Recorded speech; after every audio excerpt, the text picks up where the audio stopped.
here's the goal. I have a whole bunch of hand planes that have been stored in these drawers, but I'm trying to consolidate them into this drawer. What I'm gonna do is I'm gonna make a plane till so that when you open that up, they're nice and organized rather than just being strewn about throughout these drawers. Because last year, I made a chisel till for these two drawers. That's helped keep things substantially more organized and also helps keep the edge of the tools safer, not being jammed against one another. So that's my goal today. I'm gonna go get that done.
Alright friends, a couple of quick things I want to point out to you about how this is actually going to go together. So what I'm doing is I'm actually just going to build the box and then tack plywood onto the bottom. I really want this plywood bottom to be flat on the shelf to give it as much support as possible because all those planes are a lot of weight. Second thing I want to point out, see this defect in the wood right here? That's ugly, nobody wants to see that. This is actually going to have a sweep, that's all going to get cut out. That's just strategic placement of defects in the wood. Then I'm just going to come in, cut up the dividers, glue them. Bada bing, bada boom, we have a plane till.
So a couple of things real quick to touch on about the saw till in particular. So all of these dividers right here, the grain is running horizontally. On the saw till, however, you can see that the grain is running vertically. The reason for that is twofold. One, because that way you have a long grain to long grain glue contact here. But more importantly, if the grain was running the same way as the dividers this way, you would have all short grain. And when you cut this curve for the saw to sit in, this is all now going to be short grain because that's just going to pop off whenever you put the saw back in at some point.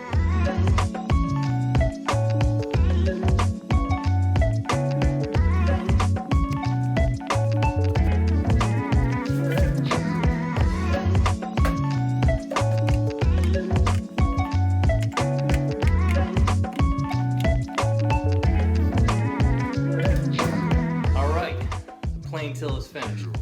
Look how much more organized this all is, man. Clear access to all of our planes. We've got a place for our saw to live. These are spaced pretty evenly over here, so you can use those interchangeably for other tools should the need arise. From initial concept, knowing I needed to do something, to final piece done in the drawer, it's maybe 2.5 hours, maybe. Nothing you can't bang out in an afternoon. Take what you will from that.